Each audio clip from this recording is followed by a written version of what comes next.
अभिन्न आत्मरूप साथियों, अध्यात्म विज्ञान दृष्टि में आपका स्वागत है। श्रीमद् भगवत गीता का सरल स्पष्टीकरण, जैसा कि आपको विदित है, प्रस्तुत किया जा रहा है, जिसके अंतर्गत अध्याय 2 का मनन कुछ समय से चल रहा था। आज अध्याय 2, जिसका नाम सांख्य योग है, उसका समापन होगा। तो स्पष्टीकरण प्रारंभ करने के पूर्व आपसे निवेदन है कि कृपया इस चैनल को सब्सक्राइब कीजिए, लाइक कीजिए और शेयर कीजिए। श्रीमद् भगवत गीता के सांख्य योग नाम के अध्याय 2 के 69 नंबर का श्लोक प्रारंभ करते हैं। श्लोक है, या निशा सर्वभूतानां तस्याम जागृति संयमी यस्याम जागृति भूतानि सा निशा पश्यतो मुने। अर्थात जो रात सब भूतों को संयमी उसमें जगे, जहाँ भूत जगह सारे, देखे है मुनि रात सो। इस श्लोक का सामान्य अर्थ, शब्दार्थ जो है वो तो ये है कि जो समस्त प्राणियों की रात्रि है, वहाँ आत्मयोगी यानी स्थित प्रज्ञ पुरुष जागता है। वो जहाँ सब प्राणी जागते हैं, वहाँ वह आत्मयोगी सोता है। पर इसका भावार्थ बहुत गहरा है। जिन विषयों में सामान्य जनों को बहुत रुचि नहीं रहती है, उपराम रहते हैं, तब जो आत्मयोगी है वो जागता रहता है। जैसे ज्ञान का सत्संग होता है। सत्संग का भी थोड़ा विचार करना पड़ेगा। सत्संग का मतलब होता है जहाँ परमात्मा का प्रत्यक्ष यथार्थ दर्शन जिसने किया है और उसके बारे में जो हमें दर्शन करा सकता है, उसका सत्संग। यानी जहाँ पे आत्मा परमात्मा का प्रत्यक्ष विचार होता है, जिसको हम आत्म विचार कहते हैं, उसका नाम सत्संग है। सामान्यतः आज सत्संग के नाम से बहुत कुछ चल रहा है। हम सप्ताह में या कुछ निश्चित समय में बैठते हैं और कोई एक पुस्तक रहती है, उसका पाठ कर लेते हैं, थोड़ा बहुत गायन आदि कर लेते हैं, संगीत में कुछ आरती गा लेते हैं और सत्संग हो जाता है। यथार्थ में सत्संग ये सत्संग नहीं है। सतनाम परमात्मा का है। परमात्मा का संग होना चाहिए। सत्संग किसे कहते हैं, भगवान कृष्ण ने बताया है। अध्यात्म ज्ञान नित्यत्वम तत्व ज्ञान अर्थदर्शनम ये तस् ज्ञान मिति प्रोक्तम अज्ञानम यत्तो अन्यथा। ये तो भगवान ने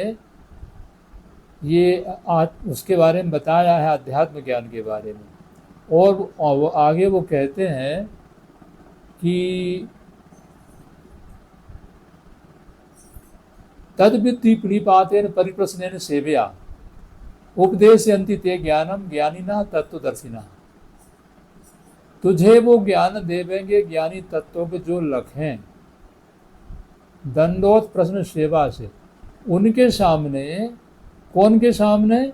जिन्होंने, जो तत्वदर्शी महापुरुष हैं, जिन्होंने परमात्मा को देखा है, वो जिन्होंने देखा है वही आपको दिखा सकते हैं। उनके सामने पहुंचना, उनको दंडवत प्रणाम करके और उनसे सत्संग का लाभ लेना, और वो जो कुछ समझाएं उसमें समझने में जहाँ भी कमी बेसी लगे या जहाँ समझ में ना आए, वहाँ पर प्रश्न करना। क्योंकि समाधान भगवान कह रहे हैं परिप्रश्न सेव्या। मनन के प्रश्न उदय होना चाहिए और उसके बाद में फिर आपका समाधान होगा। तो इसका नाम सत्संग है। तो जहाँ इस प्रकार का सत्संग होता है वहाँ पर सामान्य जो लोग हैं उनको कोई रुचि नहीं रहती है। आप कोई भी कार्यक्रम करेंगे, खाने पीने का होगा, मनोरंजन का होगा, तो उनके पास समय है। पर आप जैसे ही ये अध्यात्म के सत्संग की बात करेंगे, तत्व ज्ञान की, तत्व दर्शन की बात करेंगे, उसका सत्संग है, उनके पास में 10 मिनट का समय भी नहीं रह सकता है। इसलिए कहा है जो रात सब भूतों को, उनके लिए रात है। यानी वो ऐसे समय में ज्ञान के सत्संग में, और जो स्वकर्म हमें करना है, ज्ञान का सत्संग काय के लिए होता है? स्वकर्म आचरण करने के लिए। तो स्वकर्म का आचरण करना और ज्ञान का सत्संग करना, इसमें उनको रुचि नहीं रहेगी। ये उस समय सोते रहेंगे, उनकी रात्रि है ये। पर जो आत्मज्ञानी है, संयमी है, वो सत्संग में उसको बहुत आनंद आता है। उसके लिए वो अनेक दूसरे कार्य छोड़ के भी सत्संग के लिए समय निकालता है, और स्वकर्माचरण जो है वो तो करता ही है। तो ये उसका दिन है।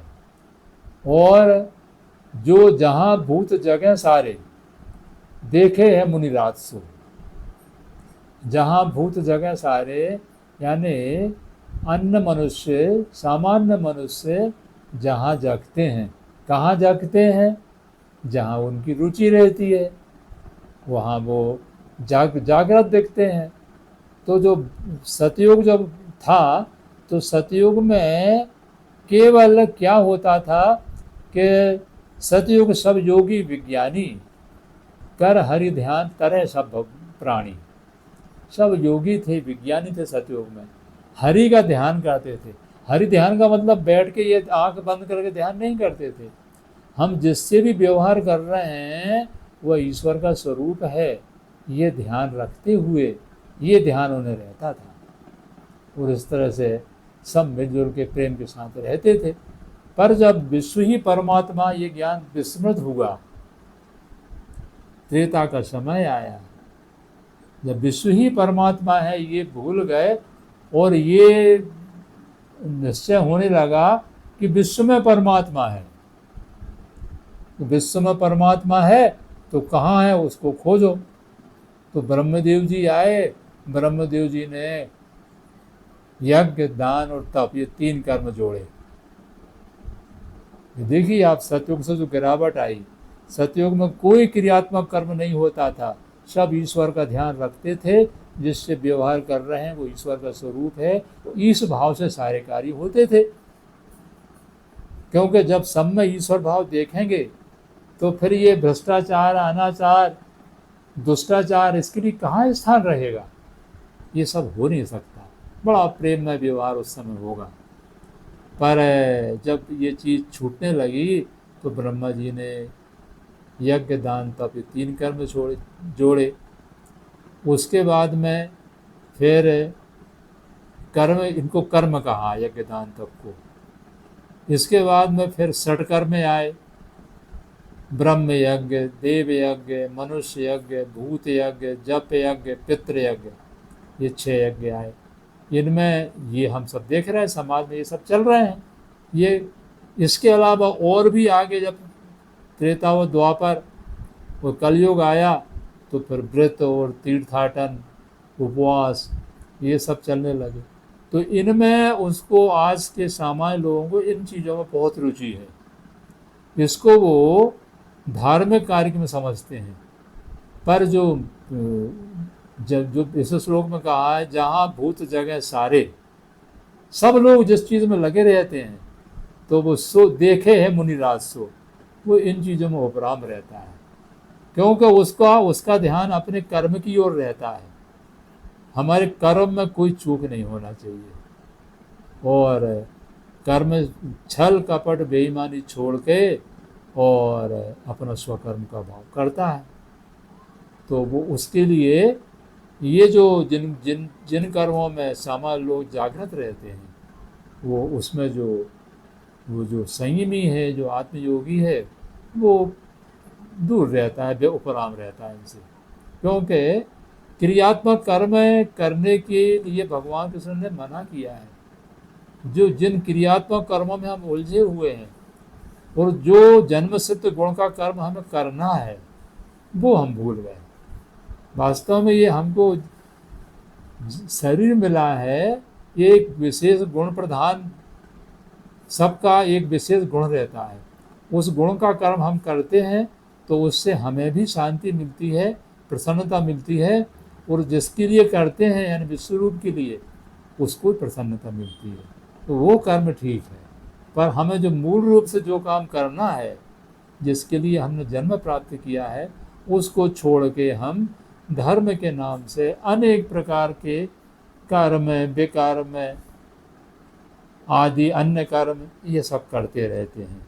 तो इस श्लोक का सारांश भगवान ये कह रहे हैं, तो बहुत गहराई है। या निशा सर्वभूतानां तस्याम जागृति संयमी यस्याम जागृति भूतानि सा निशा पश्चुतो मुनि।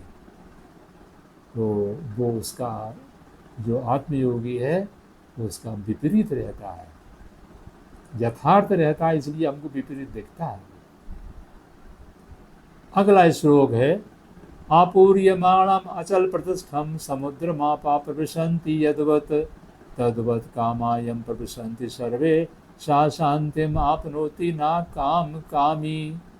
भरपूर रूपी स्थिर हद वाले समुद्र में जो नदियाँ मिले हैं, वैसे घुसे भीतर काम सारे, जहाँ वहाँ शांति ना वासना में। समुद्र जो रहता है उसकी हद जो रहती है, उसमें पानी कितना रहता है, अथाह पानी रहता है समुद्र में। और उसमें जो नदियां हैं, संसार की सारी नदियां, देखते हैं बरसात में बाढ़ आती है, कितने वेग से नदियां बहती हुई जाके समुद्र में गिरती हैं। पर विचार करें, समुद्र कभी अपनी मर्यादा छोड़ता है? कितना सारा संसार नदियों को पानी आता है और समुद्र में क्या परिवर्तन आता है? तो कोई वृद्धि नहीं होती, तो जैसा है वैसा ही बना रहता है।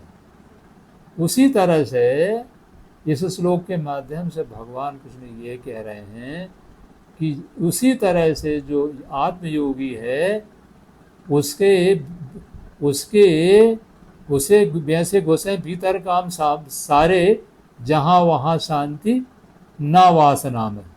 जैसे समुद्र अपनी मर्यादा नहीं छोड़ता और उसमें सारी नदियों का पानी, नदियाँ समुद्र में जाती हैं और जाके वहाँ पर लय हो जाती हैं, उसी तरह से जो स्थित प्रज्ञ योगी है, जिसको हम अध्यात्म विज्ञानी कहते हैं, आत्मयोगी कहते हैं, वो उसके समस्त भोग की जो कामनाएं हैं वो सब उसके आत्म रूप में लय हो जाती हैं। आत्मज्ञान से सबका लय हो जाता है, इसलिए उसको शांति रहती है, क्योंकि शांति कामनाएं त्यागने में है, वासनाओं को वृद्धिगत करने में नहीं है। अगला श्लोक नंबर 71 है, विहाय कामान्या सर्वान् पुमांश्चरति निस्पृहा निर्ममो निरहंकारा सा शांतिम अधिगच्छति। त्याग के कामना सर्व चले निस्पृहता गहे, मिट्टी में निरहंकारी पाता है शांति को वही। कामनाओं का त्याग कर ये कहा है कि विहाय कामान्या सर्वान। जैसे अर्जुन ने प्रश्न किया कि वो स्थित प्रज्ञ जो पुरुष है उसकी पहचान क्या है, वो क्या कहता है, कैसे रहता है, कैसे चलता है, तो भगवान तत्काल कहते हैं, प्रजाहाति यदा कामान सर्वान पार्थ मनोगतान। मन की कामनाओं को सभी जब त्याग के, हमें जितने दुख होते हैं वो कामनाओं के कारण ही होते हैं। हम कामनाओं के वशीभूत होकर और उनकी पूर्ति में लग जाते हैं, और उस कारण से उनकी कोई सीमा नहीं है। तो जिसने यानी कामनाओं को छोड़ के और निष्प्रह हो गया है, यानी हमें जो चीज़ चाहिए उसको स्पृहा कहते हैं,